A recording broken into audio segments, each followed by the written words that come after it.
This is the Ultimate Final Fantasy Podcast with your hosts, Joseph DeGolier and Caleb Schweiss. This is Ultima Final Fantasy.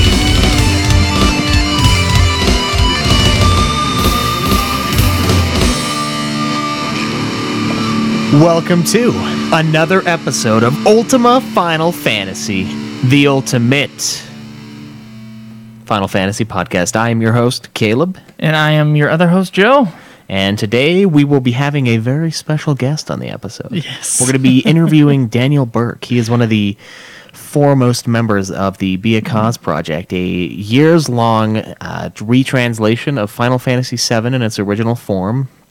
He's done all sorts of stuff with the menu, obviously the translation, smoothed out the game. It looks great. So we're going to be interviewing him a little later on in the episode for the discussion in like portion. a couple minutes. Yeah, later on, quote unquote. It's basically going to take up the whole episode, so we are going to be skipping the news and the question segment. But of course, we'll continue questions from us to you. Right, and as always, This is our very first interview. It is, yeah. It's kind of exciting, and I think it went well. Our very first interview. Like, we've had guests on the show, and we've kind of interviewed them. Yeah. We've had Mecha Messiah, and we had Banjo and Krinital and Artiforian, or Shuri, I think is what he's called in the forums. Yeah. And those were great. We've never actually interviewed someone. Yeah, so this is the first. Like, first this is, time. Yeah. Feels like the first time. Yeah, it hurts a little at the in the beginning, but then after, it gets better. It gets better. It starts to feel good. It does, yeah, And classy. He was very gracious, and it was great. It's a great interview. So, yeah, it was a lot of fun, and of course, you can check that out and everything else that we've ever done, especially me and 12, on our YouTube channel. That is youtube.com/Ultima Final Fantasy.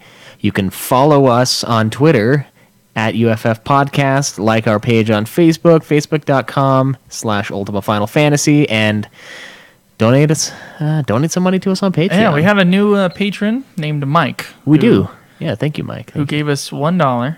And he will get the episode early, yeah. Perfect. That's all we want. If everybody gave us $1, it'd be a wonderful world. It would, yeah. It would be fantastic. We wouldn't feel bad about people giving us more. It would be... it'd just be There beautiful. is a certain amount of guilt that comes when people donate a lot. You're yeah. like, oh my God, guys. I would never do that. But thank you so much. Yeah, that's just search Ultima Final Fantasy. I think it's Patreon. But they do get cool rewards for donating. It's more. true. There's some cool swag. And Chocobo Chica, your stickers are coming. Yeah, they're coming.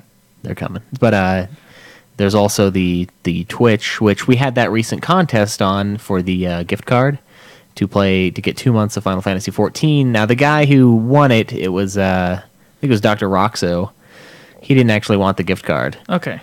So we'll have another contest sometime in the future? Yeah, to some extent. And we'll get them that between now and 14. But check out the Twitch thing anyway, because it's fun. So where are you in 12 right now? I am doing... I am in the Cataracts at Ritterana. I'm down in the basement. I'm basically level grinding, and you have to kill enemies to get these little black orb things, which, by the way, the most annoying fucking thing in this game so far has been this. I'm killing all these dudes. It's like an orgy of death and undead coming out of every nook and cranny of every orifice in this place, right? And these little orbs drop, and I need these orbs, but they won't fucking grab the orbs because they're like trying to attack. They're getting pushed out of the way by enemies. And I'm like, it's a fucking orb! And then it just floats away. It just like goes. And I'm like, you fucking orb! It's the worst, man. So it sorry. is so bad.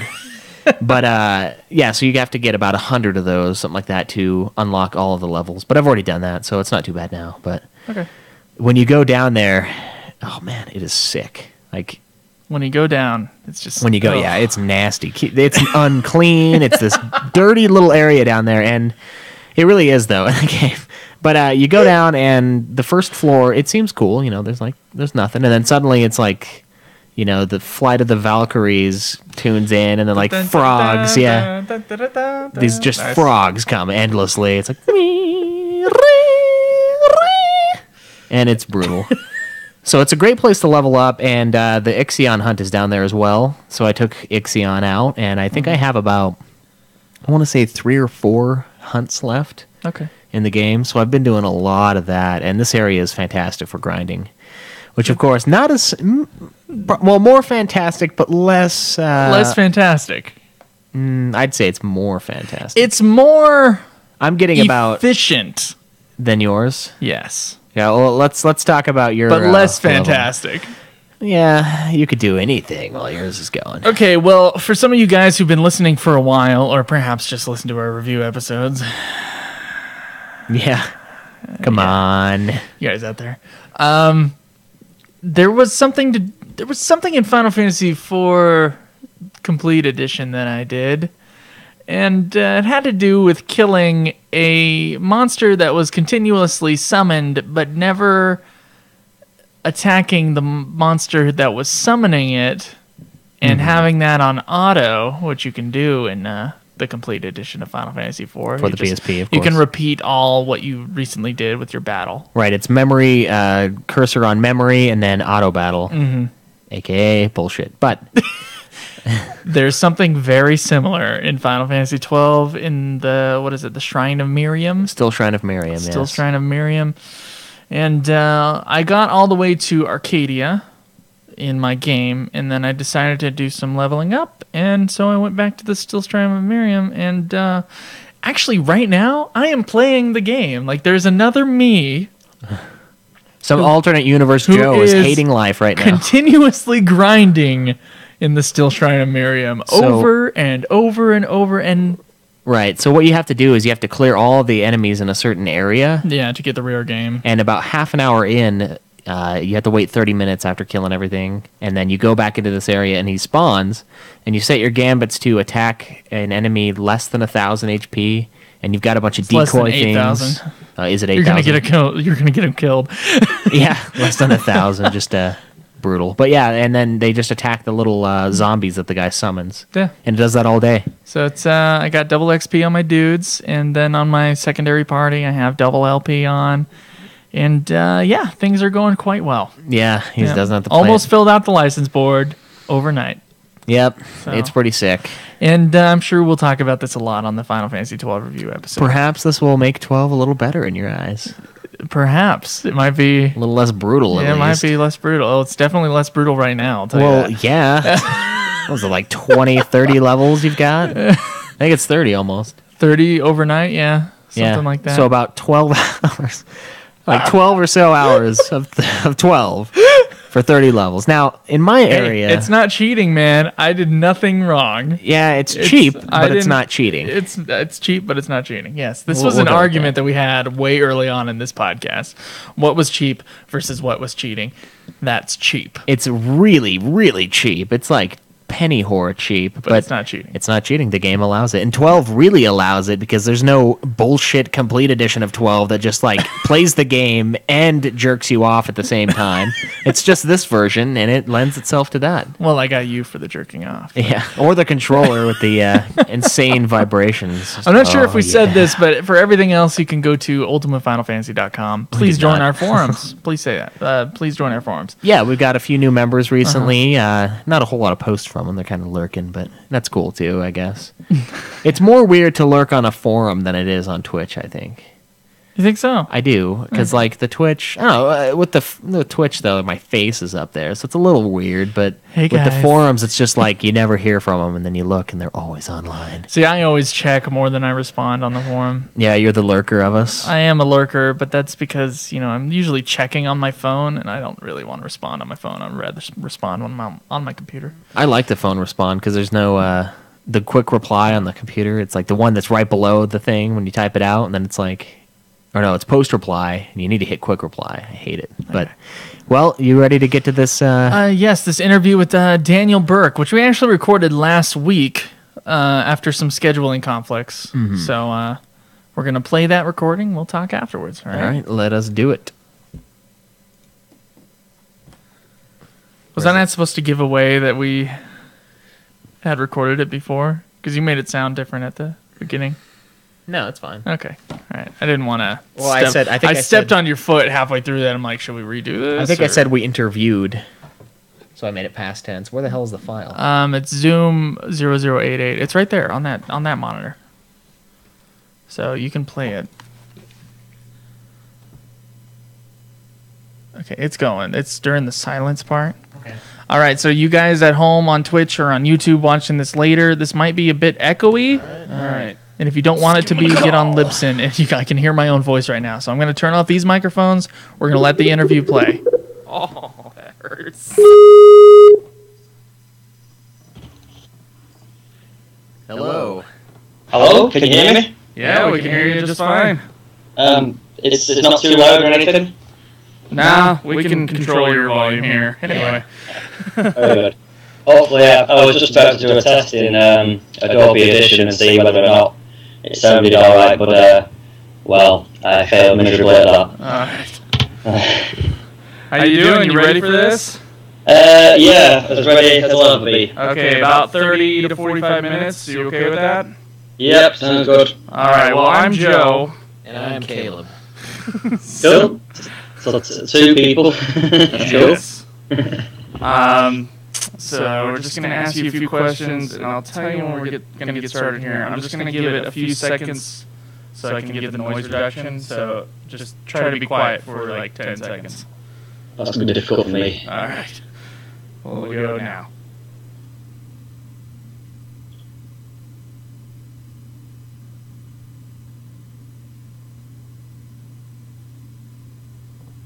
All right, so we are here today with Daniel Burke. He is one of the leaders behind the Be a Cause project. Go ahead and introduce yourself, Daniel.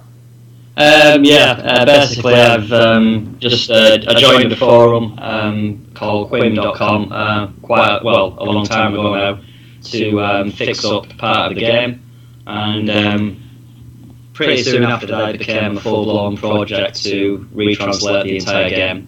And I met up with a Japanese speaker, and basically that's it. From there on, that was it. It was just a lucky run-in with somebody who had as much passion as I did to change the game. So that's good. So you weren't the one who had to learn Japanese. You had a partner with you. Yeah, well, that's been the reason why it took so long to complete. Because if you add up all the time that it actually did take to complete it, then I reckon you're looking at maybe 6 months, which is pretty average for a game that size. It's kind of the time frame you'd expect. But because I have to rely on a Japanese speaker, we've had to liaise over 2 time zones. He lives and works in Japan. So that's been the challenge. That's the reason why it took so long. It's because obviously you can't. I mean, if you can speak Japanese and you can localize, then you can just get on with it in your own free time. You're not waiting on anybody, and it's much faster that way. I wouldn't say that you end up with a better product that way, because obviously he's been able to put his own flavour on the dialogue. Mm-hmm. He's translated it. He's put his own flavour on what a particular scene. It was disjointed. It was that wasn't his job. His job was translated. So he put his own little flavour there, and then I took that and refined it and localised it, and then we went back and forth over the maps. God knows how many times, because certain things you can go through it 10 times. And you still end up the 11th time coming along and thinking, you know what, that might not actually be what they were trying to get at. And then I've got to go back to him, ask him again, and he says, you know what, you're right, that isn't the way that's supposed to be done. And that's exactly how we operated.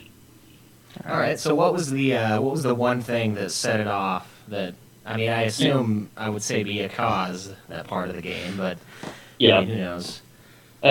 Well, the catalyst for what started pretty much everything. I mean, when I joined the forum, it was all to do a walkthrough, a story-based walkthrough that I'm starting actually probably very, very soon, probably Monday, definitely next week anyway, because I'm finally at a stage now where I can do that.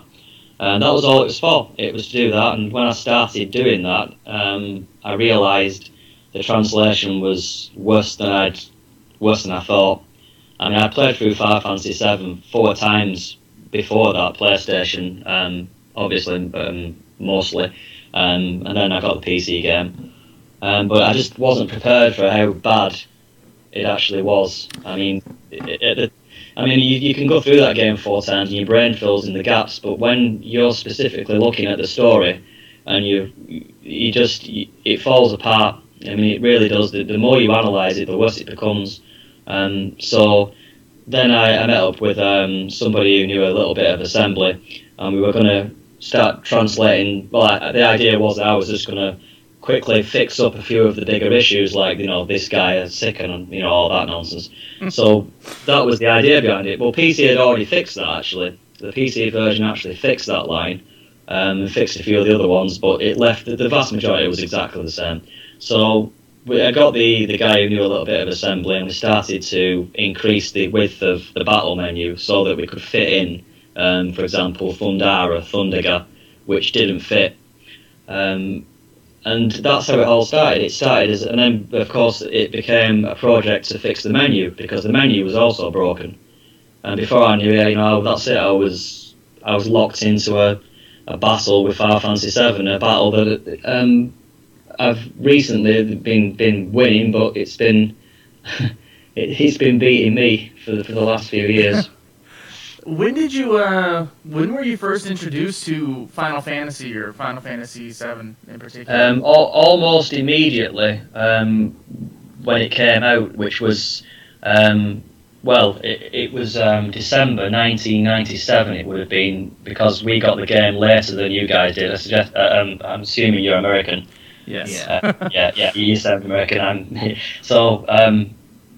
I think we got it. I don't know how many months later we got it than you, but I'm pretty sure we got it sometime after you. It was on the shelves in Britain, I think, December 2007. Yeah, it came out in September for us. So and it was even earlier for Japan, I believe, January. Yeah. It was on the shelf, and the only reason why I bought it, well, I didn't buy it. My uncle bought it for me. I don't know how old I would have been then. Not old enough to have a full-time job anyway. But so I went into a shop round. Well, the shop used to be called Electronics Boutique. It's recently been bought out by a company called Game. And I went in there with my uncle, and he was like, "Yep, whatever game you want in here, I'll buy it." Very kind guy. And the reason I chose it was because it looked like it was the biggest game. It had a huge case. That was the only rationale. There was no other reason. It was just, this game looks big. This game looks like it's going to be long. And this time I judged the book by the cover, and this time it turned out to be right. So was that your first Final Fantasy? Yeah, it was. I mean, when I saw that it was 7, I wasn't sure if that was just some kind of marketing ploy. Or something like that. I had no idea. Genuinely, I had no idea that there'd been any more. I mean, the only inkling was that it was 7. It was 7. So I assumed that maybe there were 6 others, but I had no idea whatsoever. I didn't have a SNES. Otherwise, I probably would have ended up at some point becoming acquainted with Final Fantasy VI, but. I went from the Atari 2600 to the NES to the Mega Drive. I never had a Master System. I never had a SNES. A friend had a SNES and a Master System, but I never came across Final Fantasy at all. Alright. Wow. So back to the translation here. What are some of the more shocking things that you found were not correctly translated to English before? It's a difficult question, because basically the entire game was backward. The entire game was wrong. But there are some examples of. I mean, obviously everybody knows the super obvious ones, because You're a Puppet by Genova, which is spelled wrong. This guy's sick. It's become legendary. I've even had people begging me to keep that line in. Really? Yeah, it's just I'm doing a retranslation, but I think I'll make exception for that one. But yeah, there's a line. There's an example on the forum that I've put up. I've put a few examples up. For example, there's one with Yuffie, and it doesn't make any sense because the person who was translated, localized it even, has not played the scene, and so they've assumed that she's talking about Cloud when in fact she's actually talking to Cloud. So it's a complete nonsense. It makes absolutely no sense. I mean, if you look at what it's meant to be compared to what it actually is, you won't actually believe when you do read it. I'm not sure if you've read it, but you should check the post. You will not believe that your brain didn't tell you how bad that sounded, because the human mind, I've realised this, it's capable somehow, I don't know how, but it's capable of bridging in some kind of gap. It can give you a load of waffle. You can look at a load of nonsense, and your brain will try to present it in a way that makes sense to you, and you will not realise just how bad it is until someone says, just check this out. Just look at this. And then you'll think, my God, how the hell did I miss how bad that actually was? And there's other examples, there's like, for example, not just clear translation errors like that are just absolutely abominable, but there are ones where the flavour has been lost. For example, the pagoda in Wutai. Okay. Each floor, well, first of all, the characters are named after literary characters, real life characters. Apart from one, Gordo comes from Waiting for Godot. Shake is from Shakespeare. Stanif is from Stanislaw.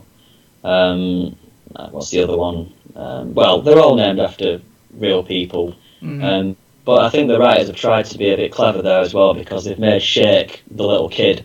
So the one who has like the most elegant speech, Shakespeare, ends up being this little brat who's not got very good grammar. He's just basically slang.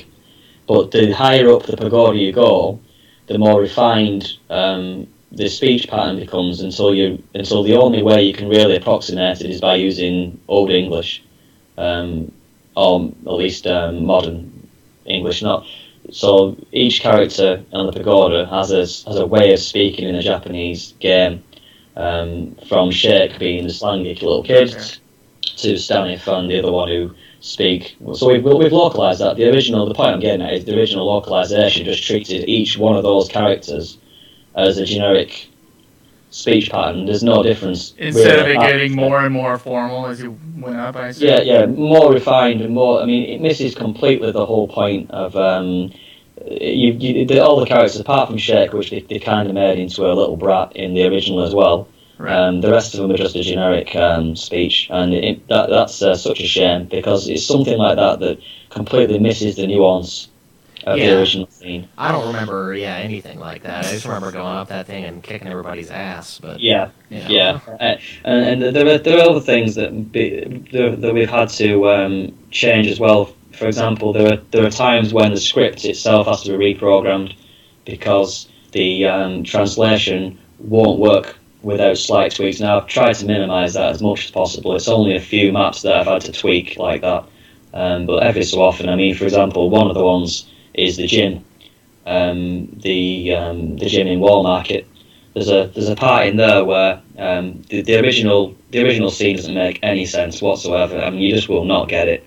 It's basically Cloud realises that he's talking to a man dressed as a woman, which is the Big Bro character. Really? He realises that it's he doesn't know that. Erith knows that, but he doesn't, and so there's a part where he realises that, and he says, are you a man? Basically, that's what he's gonna say, and Erith jumps in and cuts him off and tries to make the best situation out of the scene, out of that, to try and spare the embarrassment. That has been completely lost now to yeah, because I have no idea what. Yeah. So unfortunately, to localise that into English is pretty much impossible. Okay. Without cheating. So we've had to cheat to get that scene to work. The original meaning across. Yeah, or at least to try and get something there that's going to work. Because the original, if you take the Japanese for that and you put it into English, it happens like this. And Are you a magnificent bro? You see, doesn't make sense. No. Yeah, that doesn't mean anything. It doesn't mean anything, no. And so and in fact the original English kind of tries to do that. It misses the point, of course, and it does that. It ends up coming out with something like big bro, everyone calls me. It doesn't work. Right. It's So one of the things I've noticed about 7 is, I really have always enjoyed the game. It was my first Final Fantasy game as well. But Yeah. whenever anyone would ask me a question like, well, why is Sephiroth here? Why is he in the the Temple of the Ancients? When he was crystallized, and I was like, I don't know. Yeah. I was like this. I have no fucking idea why he's here and he's not here. Yeah. And, Whereas yeah, the game, yeah. and I think a lot of that has to do with the translation. I mean, watching Advent Children, even though I have mixed feelings, greatly mixed feelings on that, but it kind of explains it a little better because there are other projects that they had done. There are other Sephiroth, so to speak, like the dudes in the Black Hood is the only thing I could possibly fathom, unless it was something in Cloud's psyche. Obviously, Advent Children actually retcons a lot of the original game, including that, really. But at least there are parts of that that do make sense. The idea basically is that it's actually Genova that is walking around the place. She's a shapeshifter, an extraterrestrial who crash landed on Earth. Sorry, not Earth, on the planet. Basically she can shapeshift, and Sephiroth, because he was injected with Genova cells. Anyone who's injected with Genova cells has a strong. It can be controlled by Genova. Has a strong bond with Genova, who is an extraterrestrial. Has a special ability based on the film The Thing, actually, largely in part. Same idea. Landed in a. You've watched the film The Thing, I take it. The old Yeah, it's great. Yeah, the extraterrestrial who can shapeshift lands in a nice area and is dug up, like the ancients dug up Genova. And then she shapeshifted into various members of their family, infected them with a virus, and that's all she does, really. She just wants to dominate, to conquer. Now, the difference was when Sephiroth, as far as I'm aware anyway, I think I'm right here, when Sephiroth was... When he was given the Genova cells, his will was so strong that he was able to dominate Genova instead of the other way around. And so instead of Genova being able to boss him about, he ended up controlling Genova, and thus he could shapeshift her into his own image, walk around the place, making Genova basically do his bidding. And that is what happens. And that's why, if you look at the Shinra building, you see that Genova escapes, and you see the little blood trail, don't you? Yes. And then you get to the top, and it disappears. Why did it disappear? Because she shapeshifted into Sephiroth, and Sephiroth then kills the president. Yeah, that makes sense. Wow, Yeah. I missed a lot of that. I just thought he was having an insane out-of-body experience the entire time. Yeah, so that, and there is a part on the cargo ship where Cloud kind of tries to explain it, and it probably was lost in the original. I can't remember what the original dialogue was, but it explains. In fact, yeah, I think there is a part of that missing, but it explains that they haven't. They think at the time that Sephiroth's been carrying around Genova. The idea, you see, he says, it's the arm of Genova. He's been carrying around Genova. Not the case. You'll see the shape-shifting thing again is limited by the graphics. But if you remember when Urith dies, Sephiroth spins his little head. He goes flying into the sky, and he comes down, and you fight in Genova. Again, he's shape-shifted back into a monster. Okay, all right, that makes sense. Yeah. So the real Sephiroth is in the Great Crater. He's there with surrounded, which is basically the Promised Land. He's surrounded by he's got a lot of spiritual energy. He's surrounded by Mako. He's able to exert his will over Genova, so he's allowed Mako do his bidding. And also, all the Black Cloak people are also injected. They're also former soldier members, all of them. That's why, including Cloud, they've all been given Genova cells and treated with the same kind. They're all basically part of the Sephiroth copy project. And they're all following, basically, they're all converging on the reunion because the will of Genova and Sephiroth are drawing them to that one place. And there's a part on the beach with Hojo. He's saying the same thing. He's saying, have you ever felt the need to absolutely be someplace? And Cloud responds and says, the only place I want to be at is where Sephiroth is. And Hojo says back, intriguing. My hypothesis may well be correct then, because he realizes that that's the whole purpose. The reunion is basically it's basically Genova drawing people who've been injected with the cells, because she then has, or he has, because Sephiroth obviously superseding her, the power to draw these people, and also it's all the different. I think I've just realised this now. Actually, I'm not too sure, but I think I've just realised this now, because they've got Genova cells. All parts of Genova, when she's dismembered, it doesn't matter if it's one cell like the Thing, for example, or 50,000 cells. They all want to get back to being one perfect body, which is what the reunion is. It's basically all parts of Genova becoming one again. Okay. Yeah, you get it. Yeah. Yeah, that makes a lot more sense. I always felt like the game was kind of shrouded in some deep, mysterious sort of storytelling way, and I just kind of went along with it. Well, to be fair, a lot of that you don't even get from the proper translation, I'm afraid to say. A lot of that you do have to think about, but at least you've got a chance of figuring it out. You haven't got a prayer of finding out all that from the original translation. You might as well just write down a lot of random words on a page. You've got no hope. Yeah. So there were a few other things that I noticed were completely lost. There was that scene with I think it's Scarlet, and she talks to Reeve, and he says something. Yeah. I don't even remember what the hell he says. He says, you talk funny, Reeve. Yeah, and it's supposed to be, because Kate Sith, the entire time is supposed to have a Scottish accent, which we would never know. Yeah, that's correct. Obviously in Japan, they don't have Scottish accent. They use a Kanzi accent, which is a very distinct accent over there, as far as a dialect, even, as far as I'm aware anyway. Stands out a mile to a Japanese person that it's a different district. So obviously when they get to that point in the game, and Reeve makes a mess up because he's talking to Scarlet and Heidegger at the same time as he's talking to Cloud in the gang, he mixes up his accent, and Scarlet realises that he's speaking very strangely. His accent's strange. His dialect has gone all strange, and that's completely, again, like you say, it's lost on the audience because the localizer didn't localise the Kanzi accent. Yeah, and I noticed that when I first played, what was it, Dirge of Cerberus? I was like, why does he have a Scottish accent? What is this? Yeah, it's funny that's one of the things that they actually decided to put back in. As far as I'm aware, they only ever did two things that were faithful to the original that they had to change, or they didn't have to change, but they did. One was obviously changing Ares to Aerith. Obviously, that caused a lot of controversy, but that's one of the things they changed. And the other one was they gave Kate his accent back. And they didn't have to do that either, really, but they did. Yeah, it makes a lot of sense, though, when you look at the lore of Kate Sith. It's a Scottish legend. Exactly. It's the... there's a way, it isn't actually pronounced Sith, I forget how it's pronounced, it's a silly thing, it's like she or something like that. And it's based on a Highland cat who haunted the Highlands, and yeah, that's where it comes from. I think Kate is Old Gaelic for cat. Oh, nice. Yeah, I think so. Let's see. So we do have a couple questions from the forums, and we asked a little bit about that on our forums here. One of the interesting questions here, have you ever thought to translate another Final Fantasy, like FF8?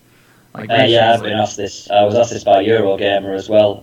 Two things for that. First of all, obviously, I'm at the mercy of a Japanese speaker, and most people who are Japanese who are localising want to do the entire project themselves and probably can do a very competent job themselves, so they wouldn't need me. The other thing is, I'd need somebody who was as devoted as me and who was willing to work with me on another game. Second reason why I wouldn't do it is because I'm not passionate about other games to put in that amount of time, because it is an enormous amount of time. I haven't got the passion for that, for another game. Okay. And the other reason would be that most of the games, including Final Fantasy VIII, are pretty well localised. From what I can gather, FF8 did have its moments, did have its flaws, but was generally pretty well localised. Final Fantasy IX was very well localised. Final Fantasy X was excellently localised. So, where do you go from there, really? And a lot of these other games, the other Final Fantasies, are being remade and relocalised, like FF3, FF4, for the DS, and they got a relocalization as well. So it's pretty redundant, really. So, speaking of remakes and whatnot, how do you feel about the announcement for the Final Fantasy VII remake? Yeah, hopefully I'm not going to be shot down now. Yeah, but I absolutely hate it. I've got absolutely no enthusiasm for it. I haven't had any enthusiasm for Square as a company for a long, long time. I didn't like Dirge. I didn't like the prequel sequel material. I hated having children. I absolutely loathe it. I think lazy storytelling. The battle. I mean, the whole thing. I've got no. And then FF, I bought a PS3 for Metal Gear Solid 4 and for Final Fantasy 13. Hated them both. Sold the PS3. So I've got absolutely no enthusiasm for it. And from what I'm reading of the interviews that are coming out and what I've seen so far of Final Fantasy 15 as well, which is likely using the same engine, doesn't instill me with a lot of confidence. They're already talking about the things that I expected. See, if this had been remade for the PS2, for example, I would have been really fired up, because back then there seemed to me to be much more control over how to keep the essence of the games the same, and they didn't have all this power with the computer consoles. They weren't trying to bloat it up with graphics. But already the ATB system is probably history. They're going to bring in a live version of a live battle system, which I detest. That's me personally. I detest that kind of thing. I like a turn-based thing. Now, not to say that didn't need updating. I mean, the fact is that Final Fantasy VII got the systems pretty well. It's just it implemented them very poorly. The overall difficulty of Final Fantasy VII is piss easy. It's too easy. It needs to.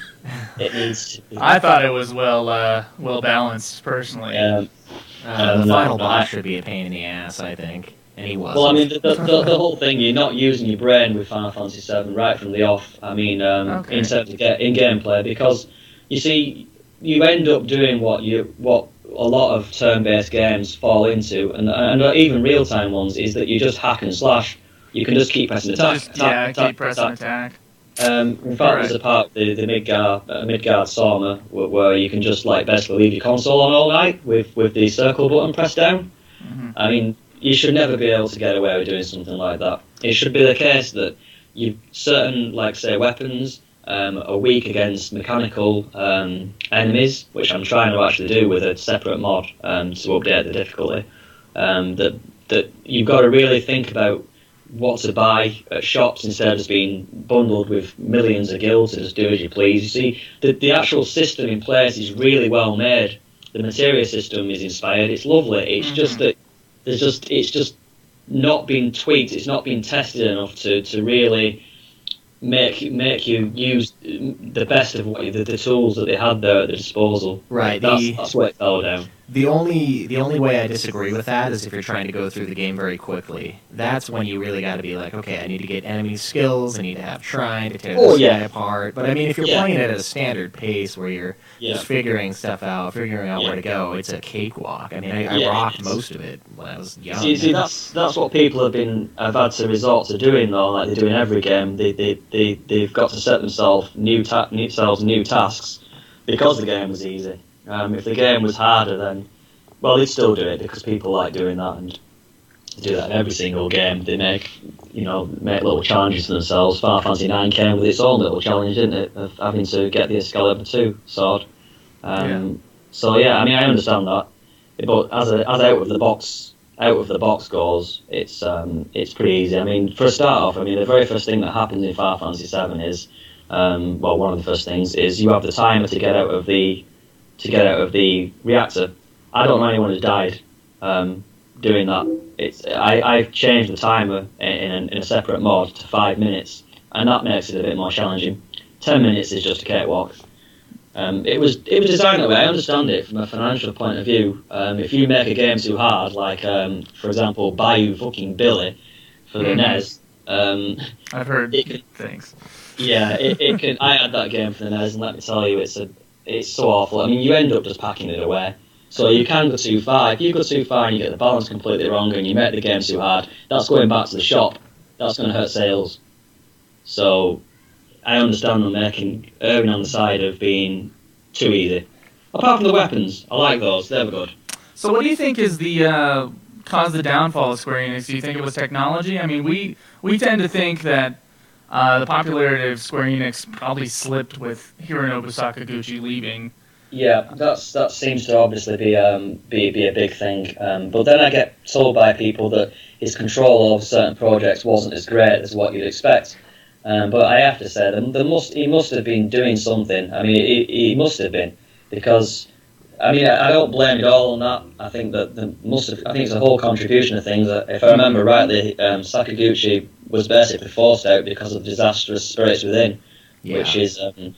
I believe it's. He was exiled to Hawaii for a couple of years and then he eventually quit. I mean, I believe that's the number 2 box office bomb when adjusted for inflation. So I mean, that's an awful thing to have on your resume. I mean, obviously he's not a filmmaker. So that went wrong, and they ended up being forced out. The Square lost a lot of money, and then they were bought out. It wasn't really a merger; they were bought out by Enix. Yeah, it was supposed to be a merger, but it was such a flop for that movie that they didn't have the money. They were going to initially buy Enix, but then they didn't have any money anymore. So we could basically say that Sakaguchi created Final Fantasy and destroyed it. Yeah, that's the sad part. Yeah, well, it is to destroy. I personally have hope for 15. I played the demo and I really enjoyed it. With all that being said, will you actually try the FF7 remake when it comes out? Well, I won't have a PS4 because I've got no intention of buying one. Okay. But I definitely will not just shrug it off and ignorantly say, well, I've got my opinion on that, and I'm definitely not going to look into it. I mean, I have looked into the prequel, sequel material. Okay. I look into everything like that. I look at YouTube videos primarily. Look at, like I said, the first 2 hours of gameplay, see whether or not I'm happy with that, which I wasn't with Final Fantasy 13, which is why I didn't buy it. I saw straight away that it was a literal gauntlet, which I didn't like. But yeah, that's what I'll do. I'll read the reviews. I'll be keeping up to date with all the information. I'm really interested in how it's going to come out, because what I think is going to happen is a lot of the core systems and everything are going to be rearranged and changed. I think a lot of people are going to be disappointed from the fan side. I really do. I think it's going to sell really, really well. It's going to appeal to a lot more people because it's going to be more men. It's going to be like that. They're going to change it so that it has a larger audience. But I think the soul of the game is going to suffer as a result. Now, could be wrong. Could be wrong. But I really don't expect to be. So we could have this conversation again in another 2-3 years and see whether or not I was right. But I really get this feeling that, I mean, I don't like being doom-monger. I get accused of being too negative, and maybe I am.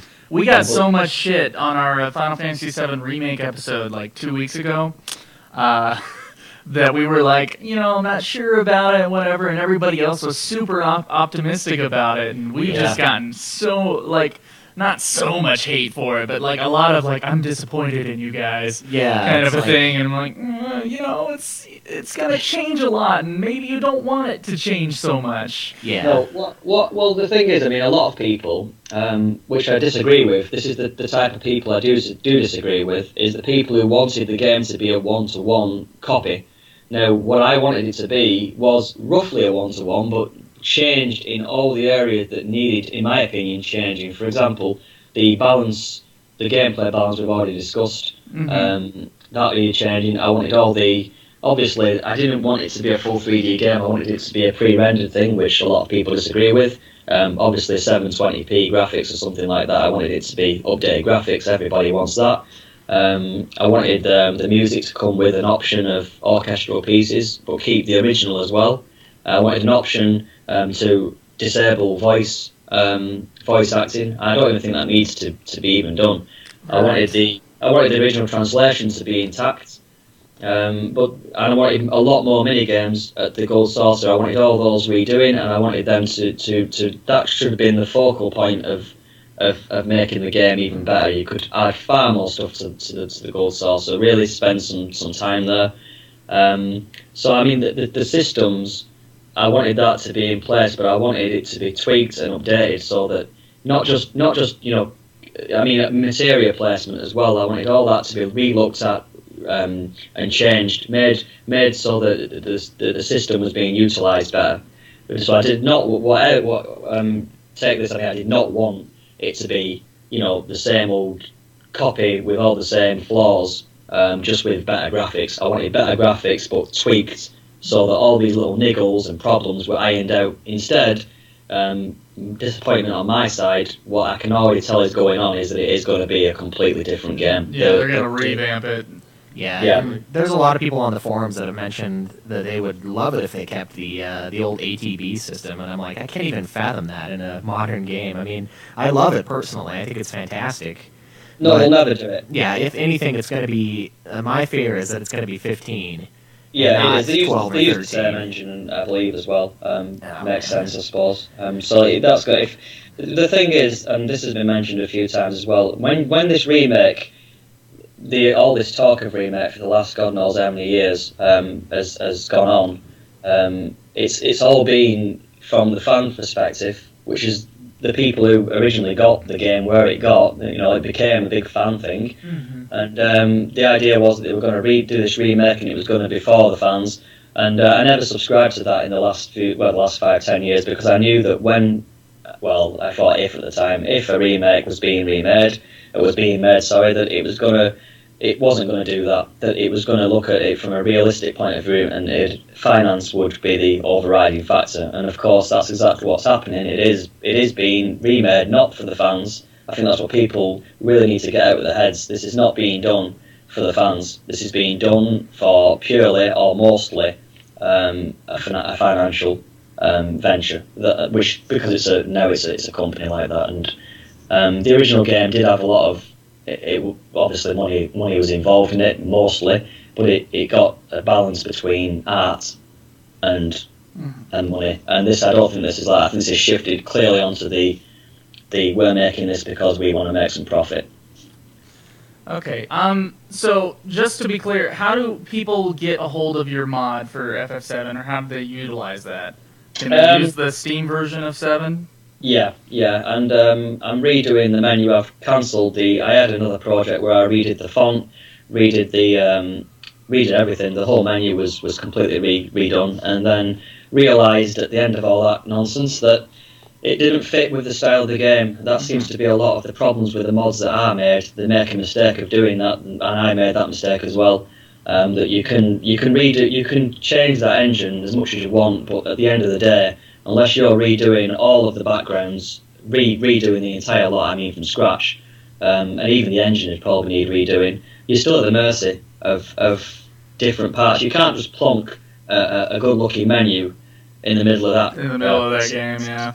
Yeah, I mean, you just can't do that. I tried and I failed. It looks really nice, but the minute you click X or cancel, you're back to 320 by 224 backgrounds. So where do you go from there? So I've gone back I've got rid of that. I've kicked that out of the installer as of the latest installer. When it comes out, that's going to be basically discontinued, and I've gone back to rearranging the original menu, which sucks to be honest, but I'm making it look nice. It's still classic. That's what I like about it. It's a classic look, and it does work. It works perfectly. It's with Steam, and the translation works perfectly with Steam. And it's just an installer basically. It detects whether you've got Steam installed, and then it'll change the box. But you can select it manually if you want, and then you just click the options you want, whether to keep the original canon names, whether to keep the some of the changes I've give options with, whether you have American English or British English, which is changed in real time by a program that I made, and then you just click install, and there you are. Okay, and this is on Quim.com. Yeah, it's on the main post. QU. It's like QHIMM or something like that. It is, yeah. Okay. IMM, yeah. I forget why the dude who made the forum, and we hardly see him actually. He's a bit reclusive. Why he chose that name? I don't think it's actually his name. Yeah, not sure what it's for. I was going to ask you what it was. I'm just nobody knows. Nobody knows. So have you? I know we did some research on a piece where there was a team that retranslated and localized Final Fantasy Type 0 for PSP, and they essentially just got shut down by Square. Have you ever received any sort of kickback or any notice from the company at all, because they No. seem to be very protective of their Or has stuff. Quim.com received anything Yeah, like that yeah. that you're aware of? No, definitely not. And I think there might be a reason for that. First of all, that Zero game is obviously it's a more modern game. Right with that, aren't I? I'm out of the loop with. I haven't gone into that. I haven't even seen that game, to be honest with you, which is a bit odd. We had to get it for the FF15 demo. Yeah, I haven't even played it, and I spent like $100 on it. So. Oh well, you see that's it. It's a newer game, so they're more protective over that. And I'm guessing that if someone did do a mod with that game, like they did with Chrono Trigger, they're probably distributing entire files so that you don't need to even have the original game. Which I obviously- believe what they had to do, they had to like use a modded PSP or something, and then get the Japanese version of the game over here. Yeah. Of course, this. Yeah. I believe Square Enix was pro this project that we're talking about before they decided to localize it, and then when they decided to localize it, then they started shutting that down. Yeah. Well, that makes sense, because then it could affect the sales when if the game gets localized. The important Plus. thing is that they don't install FF7 through Quim. They have to go get the game first, and then Yeah, the mods on top of that. you see, the whole change has been made by programs that I've coded myself that edit the files that exist. If you haven't got the files to begin with, then it isn't a copy paste situation. There's nothing being copy pasted. Also, the Japanese person that I work with also created a program to edit all the text in the game, and I work with him on that. So nothing is being distributed. There are no files being distributed. It's all hex editing and text changing with files that we distribute, our own programs. I mean, that we distribute. So there's nothing. There are no files from the game in the installer, which makes it much more legally palatable. Okay. All right, guys. Well, thank you very much, Daniel, for sitting down with us Yeah. over Skype. Thank you so much for taking the time to talk to us about your project. It's the Be a Cause project. Is that it? Can we not carry on? I think we have to wrap it up here. It's the Be a Cause project. You can go to quim.com, and I can't remember how to spell it. What was it again? QHIMM.com. Okay. Quim.com. Join the forums there, and you can learn more about the Be a Cause project and mod your own Steam version or PC version of FF7. Thank you very much. Thank you very much.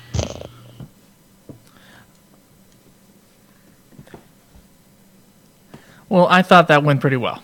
Yeah, I really enjoyed it. I think it was a lot of fun. Now, there were a few things that we didn't record that we had asked him. Yeah, we talked for like 3 or 4 minutes after we were done. Right. We asked him about what was it? Was it kickback? He thought it was odd that we didn't ask him about the negative feedback. feedback. I the didn't community. even think to ask him because I had none Yeah. Well, there's a lot of people. For in the deep web. I guess there's a lot of people that have the mentality that this is something sacred, that it shouldn't be messed with, so to speak. It shouldn't be fixed. They think it's fine with its errors, which I think is a retarded mentality to have. But whatever, you can It's think what fine you want. with its errors, but I think it's really cool to see what the closer meaning is. Yeah, I think it's retarded to just turn a blind eye to the truth is what bugs me. But, whatever. That's a different mentality. But, we forgot to ask him about that. And, he said that, he's had a fair amount of negative feedback. Not like a great amount. It's mostly, I think he said like Said it was mostly 70-30 positive, positive, Yeah. if not higher. And he found it odd that the people who had problems with him changing stuff Yeah. were also the people that seemed to be really gung-ho for the remake. Yeah, which doesn't make any sense No, at it all. doesn't. But, Not with the changes that have been forewarned Yeah, so I don't know. It's a weird, like, in the remake. hate love hate BS relationship with the game itself if they're willing to go for a remake but not a retranslation. I think it's extremely cool what he's doing. And by the way, there were a whole bunch of questions that the forum members asked, and he made an account and answered those things when we were done recording. Yeah, in a gigantic post. In a gigantic answers. post, and we're going to copy and paste it in the episode description. Okay. So for the interview goes on in the episode description. So right. look there, and there'll be more stuff for you. Yeah, I mean, I don't know. Like I said, I think it's cool when people do stuff like this, especially when it's a game that's plagued with so many translation issues like Final Fantasy VII is. I don't see why you would be negative towards it. You don't have to. You don't have to really accept it, but to like actually be like, no, I hate you for this. I thought it was cool. Yeah, I thought it was great. Yeah. If I ever buy the game on Steam, And so I'm gonna please check download that it. out at kim.com. Yeah, QHIMM. Is that it?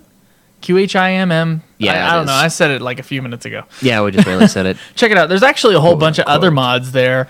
There's mods for like Final Fantasy VIII and stuff on that site. Yeah, so and it's a good community. around. There's a Poke lot around, of yeah. members. They just talk about Final Fantasy all the time, and yeah, but also stuff. join our forums. I mean, Oh yeah. Well, we talk about Final Fantasy all the time, so Well, and sometimes weight loss, but for like 10 seconds. you can check out our other shows. Getting Fat with Caleb and Joe. It's also. PHAT, so that's why no one finds it. But So last week's question from us to you, I was wondering what people in our small little community here. I was wondering what if any of them were thinking about starting a podcast, and if they had any questions about it. Just because this is a podcast, we run 3 podcasts. We've done 4 podcasts. yeah, momentarily. And through this year or so of doing podcasts, we've learned quite a bit of stuff. So if there's anything you guys need to know about podcasting, just send us a message. I know there's a post on Facebook I need to respond to later. Yeah, I reminded you of that one. In fact, if you could pull that up, I'll just answer it on the show here. But I got to tell you, podcasting is an interesting. Not sure if to call it an art form or not. I think it is kind of an art form, scheduling a show and going through the arc of a show and figuring out everything and keeping it interesting. But it is really satisfying to mostly to get feedback from you guys. It's a really satisfying thing to run a podcast. So I highly recommend it to anyone who is willing to give their time to it. Caleb, can you find that thing? Yeah, I don't know, dude. The fuck is up with the Facebook thing? Like, I don't know. Message is like the worst thing ever in the fucking page format. I don't know. Oh, it's probably off the side here. All right, fuck it. We'll do the other ones first. Okay. All right, so Was he asking about like equipment? yeah, he was asking about what we started up with. That's probably going to be what we asked started- anyway. okay, all All right. right, so within this thread, is anyone here interested in starting their own show on podcasting? Blah blah blah blah blah. It's Yeah. all the same thing. Oxbello says, "Are you planning on creating a podcast empire? I've thought about it before, but everything that I would want to do has already been done 100 times before." As far as doing a podcast, Yeah. okay. Are we planning on creating a podcast empire? We kind of have one. It's very small. Yeah, it's like a tiny It's little empire. It's like Cyprus or something. Is that a country? I don't know. I know it's an island. I thought they were their own country, but maybe not. So maybe that was a bad example. But we do run multiple shows, and I guess that is a podcast empire. However, only one of them is really successful. Yeah, and It's this one. the reason behind that is because of how much effort we've put into this one versus the other one. So that's the problem with it, is you have to be really passionate about whatever you're going to build the empire on. If it's going to be different shows, you have to go gung-ho, freaking balls deep with getting fat if we were to make it like this, which we haven't done. And we have talked about the future of getting fat, and Right. there is a great future, but it's going to take a little while for getting fat. Yeah, and this took a little while too, but probably not as long as getting fat will. So No, there was definitely more of a plan with this podcast. yeah, and I think that's why it's successful. Yeah, it's successful and solid, and it's a popular subject. It is, and I think we do a decent job talking about it. So Yeah. you know. And as far as you're talking about how everything's been done before, there's a reason why we have a certain format for this show. It's because we looked at what other people did and we brought it together and then we added ourselves to it. Yeah, and so it made it unique, despite the fact that there are maybe a dozen Final Fantasy shows. Active and most of them are dead. Mm-hmm. And out of those that aren't dead, they're mostly FF14 or FF11 based. And so really there's only 3 living Final Fantasy shows, and we're one of them. And so, you have to look at it that way. I mean, you got to look at your niche. I mean, podcasting is definitely a niche thing. Yeah, you can't do a really general podcast, at least not when you're amateur. It's you don't know. People don't know you. I mean, if we were celebrities, if we could come out with anything yeah. we wanted, and it would be massive. Right. But we're not. And you could just talk about whatever you want, like Hank Green and John Green, the author and his brother that also run a YouTube thing. Mm-hmm. They just started a podcast and went all the way to the top. I listened to it and they're like, they just go everywhere. Yeah, I was like, oh, that's cool. And it's works. like Adam Carolla has his own show and it's just him. Well, it's not just him, but it's like it's around him. Yeah. It's about whatever he wants to talk about. Yeah, so I mean that's the thing is you just got to stick with it. You need to find something that you're really assuming you're not about. A celebrity. Yeah, exactly. Stick with it. Yeah, that's really the biggest thing is just keep going. Find a niche and figure out how to make your show better than the others in your niche if you chose a popular subject. Yes, that's the important part. You have to be above and beyond. Yeah, or at least as good. At least to some people. Yeah. All right, we got another one from Kafka Plaza here. I was actually debating such a thing for a while, but may just be the musings of a madman. I don't think I have the charisma nor the patience and the time for something like a podcast, let alone the time to do all the editing, which takes him forever. Hell, I was for a while trying to do YouTube videos, but even that I put to the wayside due to lack of time. He had an idea for a movie podcast. Now, editing a podcast, Caleb, a lot of podcasts are edited, and I'd say the best one as far as like podcast editing is concerned, besides maybe like Serial or something like that, I think Freakonomics Radio, they really edit their episodes down to like the bare minimum, good quality content. We are, however, a looser show, and I used to get bugged by that early on, but now I kind of like it. Well, we're a lot better than we were early on too. Yeah, we're better at speaking. There's less. I think so. Nothing going on. I think so. Yeah, a lot less air. Yeah, radio air. So I mean, with the editing, honestly, how long does it take you to edit everything, Joe? It's not so much the editing. I mostly mix, but I do a little bit of editing for this show because I have to put that clip of music in, which for this episode will be probably 2 clips of music. Probably. Maybe 20 to 30 minutes for all 3 shows. For all 3 shows, yeah. That's not bad. And then it takes about... No, but I do have a whole bunch of presets. Yeah, you got to find a good... ready to go. You can go online and Google. If you guys do a podcast, I'll give you my presets. Like, I'll tell you what your settings can be down to get to this sound. I mean, sometimes we have episodes that don't sound as good because we, screwed up with the mixer or something like that. Yeah, some piece of equipment just trashes on us. Yeah, and, that's, you can avoid that by having better equipment. Or having a shitload of extra pieces if you want to spend a ton of money on it. But, just having Adobe Audition and then your good presets. You're good. Or even, what's the other one we use? Audacity. It sounds pretty good with Audacity. When we went back to Audacity for a couple episodes, I was like, man, that sounds amazing. It's just the different sound. They have their strengths and weaknesses. But I would say Audition's better. Audition overall. has most of the strengths. And it's got a lot more customization when it comes to the editing the mids, the highs. The thing is, Audacity is less user-friendly, and so I couldn't figure out how to work the compression on... Audition is less user-friendly. It's a lot closer to Pro Tools, which is kind of what everything is a knockoff of. Right. And so it is less user-friendly. You have to know more about it. So I just had to learn more. Yeah, but you can do so much more with it. I mean, it sounds way better, I think. Yeah, it does. So yeah, I mean, a lot of it's, there's that, and then it takes like maybe 30 minutes, 40 minutes to upload everything. So Kefka Palazzo was talking about a movie podcast where you do a short history of the movie, synopsis of the film, discussion on the movie, interesting facts about the movie, listener reviews, and final thoughts. So it'd basically be a movie review show. Now, we have talked about doing a movie review show here, but there is a curse placed upon those who do movie review shows and do any sort of critiquing, in that they will never, ever make a movie. Yeah. Well, Joe is superstitious, so I would be willing to do that, though. I think that would be great, especially for... I would not be happy.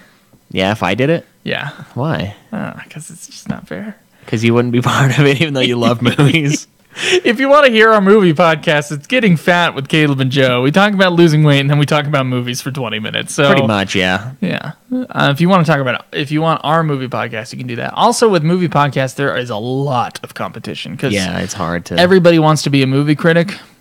Yeah. Which is unfortunate. Everybody wants to be a game critic, too. I mean, we found our niche, but it's rough. Yeah, well, and even if you are... But if you are really good, I mean...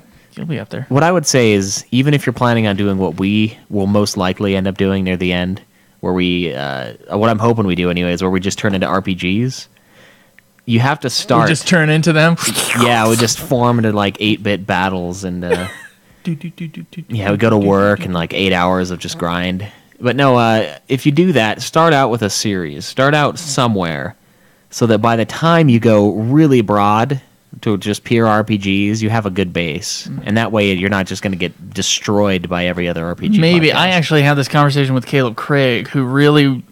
I mean, there's a mini-sode out there with the whole episode that we did, the whole pilot we did for our game show. Yeah, the Nude Clan Gaming. Nude Clan, yeah. Whatever it was. Talked about... He's like, I want to launch it now. And I'm like... No, wait a few years. Wait for UFF to reach the peak so that we have a good debut. Yeah, that's the biggest thing. Don't go too broad until you've got a following. Because, like, yeah, Rooster Teeth can end, and then the people from it can go make another podcast, and it'd be a big thing because they're following those people talking about games. Right. You know, we're still a small pod. Well, we're like a medium-sized podcast now, I'd say. We're not Limit Break Radio, and we're not Damn Chocobo. I mean, we're not a retro RPG show, which I saw their numbers and I was like, oh, we're actually doing way better than they are. Well, as far as downloads are. But so I'd say we're a middle ground podcast, yeah, as far as our download rates are concerned. I mean, the day that we become like the size of Limit Break Radio, which will probably take just as long as Limit Break Radio has been out, which is like 6 years. Yeah. and this show will probably go for about 3 more years. At that point, yeah, you could probably start a new show and and keep most of you guys would hopefully go with us if we're talking about games. Or I mean, we wouldn't even. Oh, the game one, yeah. I thought you were still talking going RPG. I was going to say, well, even then going RPG, and it's a more broad show, but then you'd have that audience from the and UFF. Most of the people that are in communication with us play a shitload of RPGs, so I feel like they'd be okay with it because they're like, oh, this game came out, and this game, and this game, this series that none of us have played, and crazy shit. So go ahead and read Krenitol's response. All right, this is Krenitol's. Kefka, you took the words right out of my mouth on the views of different podcasts. The UFF podcast line is so far the best podcast I can listen to. Well, thank you. So much so I can go back and listen to old shows and still find enjoyment. I can't. Where others talk only about current events in a game or just their point of view on it at the time, and that is limited as a limited time podcast. You listen to it as it's coming out, and once it's over, you never listen to it again. Your podcast line, on the other hand, will be entertaining for many months and beyond, depending on how long the nostalgia lasts for, or whenever Square fucks up, is probably what it should have been, and goes bankrupt. Ducks up, but you can swear with a phone. You can swear on the forum. You just can't don't swear on an Android. Oh, really? Oh, you can. Have you tried to put fucks? Yeah, it just tries to do ducks. It says ducks. It doesn't auto do it, though. That's totally what he did. It does. Damn it, Krenitol. No, I can control mine. Ducking is fucking. Yeah, it's weird. Yeah. Well, thanks, Crinitol. Yeah, thanks, buddy. Certainly any sort of review show that'd be the case for. You could go back and listen to whatever. Oh, yeah. Yeah. People, At least the reviews. And apparently not everyone does, because they're like, oh, you're going to do this? And you're like, yes, we're going to do this. We said it so many times. Okay, if one more person asks me to do Chrono Trigger, my head's just gonna, Yeah, if you ask I'm again, just gonna commit suicide. we're not going to fucking play it. No, I'm kidding. We'll play it. But yes, Chrono Trigger will be played. and so will Chrono Cross Yes. right after. The list is on the forum. Join the forum. Damn you. Please, yes, we will play Chrono Trigger. There's no way we would miss And we that. will play Kingdom Hearts. And we will play the Mana games. And we will play Crystal Chronicles. And we will play all the freaking tactic games. And even Vagrant Story, okay? We're gonna play them. It's true. And we'll probably play the... what's the Transformers one that I always bash on because it looks ridiculous, but it's supposed to be amazing. I have no idea. The one you bought from Mario's recently. The Xenogears. Oh, Xenogears. Yeah, Xenogears. We'll play that. The We'll reason totally we're play it. playing Chrono Trigger and Xenogears is because they were pitched as Final Fantasy games and they changed True. into something else. So it's not Same even- with Bravely Default. So, yeah. We got a lot of games. Yeah, we got a lot of games to go through. And those are like near the end. So if you want us to do Chrono Trigger, keep listening. Yeah, it's you going to happen. It's just going to take a while. Who's this from? Bandrum. No, up above that. Was that Paintrum? Yeah, he changed his picture. Oh, it changed his logo. Jeez, you're confusing me. I listen to over 12 podcasts a week about everything from 80s movies to horror films, Final Fantasy and video games in general, to educational philosophy and anthropology. Well, I've been sharing the UFF podcast review recordings to the hosts and trying to give some feedback. We just barely got those. Thank you. Yes, thank you. My main question is, in your opinion, how much of the podcast's lasting power comes from the topic and how much comes from the likability and quality banter of the hosts? Well, that's not a question for us. That's not. But get on the forums to answer that, I guess. I listen to other podcasts, though. Yeah. I'll say I'll listen to something like Retro RPG Show because I want to hear about the game. But the guys in it make it enjoyable, even if they're not talking about the show. So it's kind of both. Yeah, they're okay. They're both I like important aspects of running a podcast. It's true. I mean, you can't just have a really interesting subject and two really shitty talkers. And apparently Shinru had a podcast that ran for like 20 episodes and they stopped, and I would like to hear what the podcast was, Shinru. Yeah. So please send me a link. Fear Gammon aside. Stark. His is yes, but I think the show would end up being for me rather than being for others. Is that how you guys got started? It is. We started because we were like, we both really liked Final Fantasy. We talked about it a lot. We actually beat the games, unlike our mutual friend who played them for like 20 hours, did hardly anything, and then just quit. And we were like, we should play through the Final Fantasies. And then Joe was like, hey, we should do a podcast. And then Because I was listening to a lot of podcasts at the time, and still do, by the way. And then I don't know how we came up with the name. I think it was a joining of the both of us. And a bunch of the names we thought of were remember. taken, including Limit Break. That was one of the ones I thought of. I was like, that's a great name. And you're like, oh, it's already a podcast. I'm like, shit. But we came up with it and we The started. other name I was thinking of, we just couldn't get the website for it, was Final Fantasy Fanatics, Yeah. which I used to run. There was a small website called FinalFantasyFanatics.com. It basically had all the same stuff we have on our site, except a little bit more expanded. Yeah, we're lazy on the site. Well, Damn that thing. for 300. Anyway, Yeah. yeah, it was called FinalFantasyFanatics.com, and I kind of wanted that to be the podcast title, but after I didn't renew the website, Someone else picked it up. someone else picked it up and was willing to sell it back for a few $100. And I was like, no. I like Ultima Final Fantasy more anyway. Ultima Final Fantasy is fine. The only problem I have with Ultima Final Fantasy being the title is that a lot of people call us Ultimate Final Fantasy, and because I've heard that a couple times, Yeah? including on that one dude's show, the Social Link podcast or whatever. Oh, yeah, They yeah. talked about us. Yeah, They talked and Retro RPG Show. They both called us Ultimate Final Fantasy, and I'm like, well, we are I mean, you'll be able to search us, but Yeah, it's Ultima. Ultima. The Final spell / Yeah. old school RPG series. So All right. if there is some mix up there, Final Fantasy Fanatics would not be that way. And I don't know. Kind of missed that name. Yeah. So someone's here apparently, but you made a show that you would want to listen to, but also because it gave you an outlet for creative energy and exploration. Yes. That is why we did it. Yeah. Started for selfish reasons. It's true. This one's all you. I'd probably listen to the host talk about the size of their crap that day, to be honest. A lot more fun than rambling on a lot of other podcasts. They could start a podcast about probably anything except politics, and I would listen. And I'm wondering why they wouldn't you wouldn't be cool with us talking about politics, actually. That's interesting. I don't know. Do you think do we talk about politics very much on this show? No, we don't. It's because you'd be wrong all the time, and they'd just start hating you. I'm just kidding. You and your blank and blank. Damn you. But yeah, no. We're not supposed to bring up politics on the show. Yeah, it's probably because no one wants to hear about that shit. It's Final Fantasy. And we choose to have that rule. It's not solid, but... no, it's pretty liberal. I don't want to alienate people. I don't know. Yeah, well, it shouldn't matter. We're playing video games. Exactly. We're not running we can for all come office. together with our controllers. We can all touch each other's joysticks and be It's just true, fine. yeah.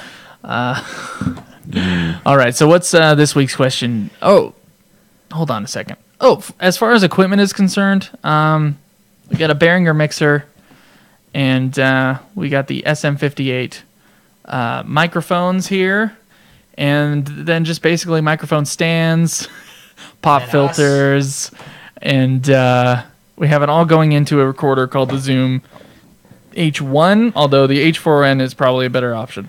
Yeah, it's pretty awesome, though. It's got a little SD card. You pull it out. You don't even have to have the computer on unless you have questions and other shit that you have to read.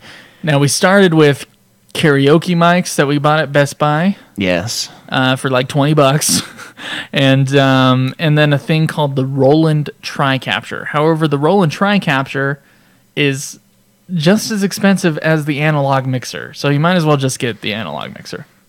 Yeah, it's got way more spots, and the options are amazing. Yeah. And someday I will do a series called Podcasting on the Cheap. So yeah, that'll be awesome. So I'll let you guys know about that when that happens sometime in the future. No timetable on it right now. So just as a reminder, go to youtube.com/Ultima Final Fantasy and subscribe to us there. At UFF Podcast on Twitter, Facebook.com/Ultima Final Fantasy, Patreon. Please support us on Patreon. Just $1 a month. We'll get you the episodes as soon as we're finished with them. You'll get them. They can go to twitch.tv/Ultima Final Fantasy and watch Caleb do his thing, and then UltimaFinalFantasy.com is where you'll find all this information, and also join our forums on UltimaFinalFantasy.com or UltimaFinalFantasy.boards.net if you want to go straight there. Caleb, what's our question from us to you? All right, so speaking of Twitch, I have recently realized that I have a shitload of games to play. So my question this week is, what game outside of Final Fantasy do you guys want me to be streaming? You got some choices for them? I do. So it's that they're not just like, Chrono Trigger. Yeah, I'm not playing... Okay, it's never going to be an RPG because we have way too many RPGs. And, okay, so here's the options. The first one, the Oddworld remake on PS4 that I got for free. I will stream that. Second option, let's go Darksiders 1. I never did finish that game. Okay. Third option... let's say Call of Duty Black Ops 2. That one's probably not going to be as appreciated, but I haven't beaten that one yet, and I'm not going to play Advanced Warfare until I beat that. I want to beat them in succession, except for Call of Duty 4, which I never played. Nice. And let's see, one more. Oh, jeez. Well, Caleb, what do you want to play? What do you got that you haven't played all the way through yet? Anything on PS4? I have Destiny if you want to use it. No? Nah. You don't want to be one of the million people streaming Destiny? No. Let's go Grand Theft Auto 1. Oh, what? Yes, I have it on Steam. Wow. It was like 70 cents. Yeah, we'll go old school. Okay, Grand Theft GTA Auto 1. Yeah. Okay, can you repeat what they are again? Yeah, so Grand Theft Auto 1, Darksiders, I can't remember. It's like Abe's Odyssey, Abe's Exodus, the first Oddworld game remastered, and Call of Duty Black Ops 2. Okay. Which of those four? And we'll have a poll on the forum. It's true. Yep. So I think that's going to end it for this week. And yeah, make sure you follow us at all the right dealio places. We're going to play some more FF12 here soon, aren't we? Play? Is that what you're going to call it? Well, Auto level. yeah, enjoy the grind, you guys. This has been another production of Ultima Final Fantasy, the Ultimate Final Fantasy Podcast. The show was produced by Joseph Collier and Haley Schweiss, with music and editing by Joseph Collier, parodies and clips from their respective authors, of course. You can get all of our episodes as well as our Let's Plays at ultimafinalfantasy.com. You can also contact us on Twitter at UFM Podcast, as well as our contact page on our website. Be sure to subscribe and review our podcast. Your reviews may get read on the show, and we look forward to the next episode of Ultima Final Fantasy, the Ultimate Final Fantasy Podcast.